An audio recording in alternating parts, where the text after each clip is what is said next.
Bonjour, mon nom est Paulin Blaise-Gouet, je suis président et fondateur de Stop Saying Start Doing. Aujourd'hui, je vais vous parler de comment résoudre un conflit de travail en 4 étapes entre employeur et employé. Écoutez, je vais commencer par définir le terme conflit, qui vient du terme latin conflictus, qui veut dire lutte, choc, combat. C'est une rencontre entre des opinions des gens, des pensées, mais voilà, des sentiments, des valeurs, et même aussi des objectifs qui sont contradictoires, et parfois ça crée de la tension. Est-ce que vous savez que le conflit existe dans toutes les relations dans le monde?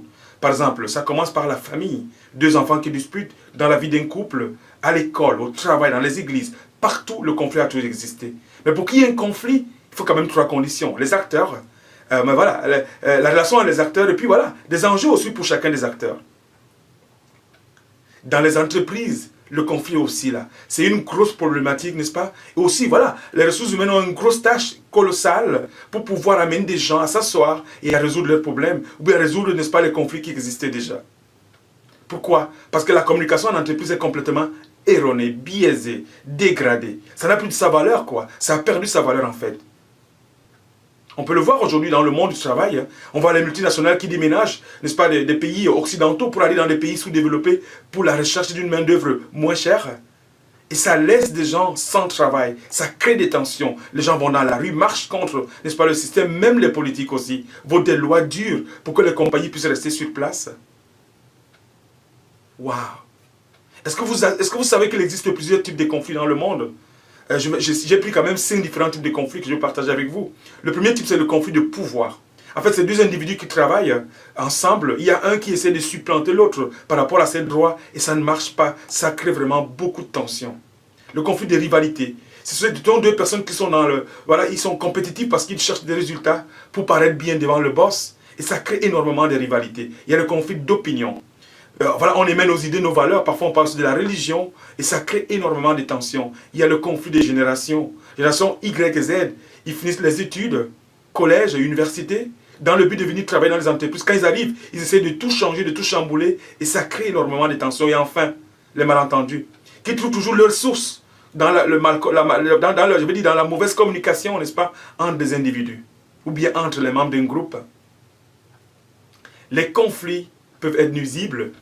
Par exemple, dans le cas de l'entreprise, on va voir qu'il va y avoir un taux d'absentéisme énorme, un taux de roulement vraiment très bas. Voilà, il y a la colère, les gens sont parfois jaloux, il y a des tensions, parce que les gens disent, mais ça ne vaut pas la peine de continuer à travailler. Et les gens sont fatigués.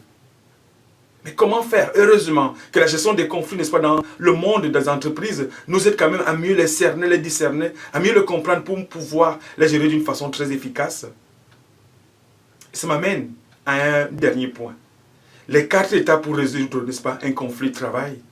La première étape, chaque fois, n'est-ce pas, il y a un problème, si on a tort, il faut reconnaître qu'on a tort. Parce que voilà, la guérison commence quand on reconnaît qu'on a tort. Deuxième chose, choisir entre 5 à 7 personnes dans la compagnie du côté des grévistes qui vont travailler, n'est-ce pas, de commun accord, mais voilà, avec des employeurs, dans le but de trouver des solutions communes. Il faut aller très vite. Voilà, il faut éviter n'est-ce pas, voilà, d'inviter les experts venant de l'extérieur pour essayer de résoudre des conflits de travail. Parce que souvent, ils ne connaissent pas la maison. Et parce que d'autres, parfois, ils sont aussi biaisés, certains d'entre eux. Mais ceux qui sont sur place connaissent mieux la maison qu'eux. La négociation doit continuer pendant que le travail continue aussi. Et la deuxième étape, quand vous choisissez 5 à 7 personnes, mais il faut qu'il y ait des critères qui sont vraiment sérieux. Première chose, premier critère, il faut que ces gens aient un bon témoignage. Ça veut dire quoi? Irréprochable, respectable, honorable. Deuxième critère, il faut qu'ils soient des personnes sages. Le troisième critère, c'est qu'il faut que des gens qui ne soient pas, n'est-ce pas, à la recherche des gains honteux ou bien, voilà des gens corrompus qui cherchent des pots de vin. Parce que ça ne va pas aider la négociation. Et voilà, la troisième étape, c'est vraiment magnifique. Ça veut dire que voilà, il faut impliquer tout le monde. Parce que quand les gens se sentent impliqués, ils vont se sentir utiles. Ils vont donner le meilleur d'eux-mêmes. Mais voilà, et la compagnie va se remettre, n'est-ce pas, à marcher. Et un dernier point, il faut trouver un remède préventif. Parce que pour éviter, n'est-ce pas, une situation de ce genre, il faut quand même avoir un remède préventif qui va être avec des objectifs très clairs, bien précis, pour remédier au problème. Et un remède type qui va permettre, n'est-ce pas, de préparer, n'est-ce pas, mais voilà, la compagnie à un éventuel conflit pour le futur. Alors écoutez-moi, je vous apprécie énormément, merci pour vos encouragements, parce que ça fait aujourd'hui, n'est-ce pas, 2 mois, voilà, que j'ai lancé mon entreprise, je vois vos coucous, vous me suivez, vous vous abonnez. Je veux continuer à vous dire merci. Merci beaucoup. Alors si vous avez aimé cette vidéo, priez de la partager à quelqu'un que vous connaissez.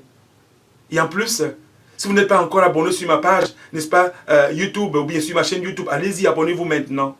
N'oubliez pas aussi d'aller sur mon site et adhérer pour recevoir une de mes lettres de nouvelles par semaine. Arrêtez de souhaiter, commencez à faire ce que j'appelle passer à l'action. Merci et à bientôt. Ciao, ciao, ciao.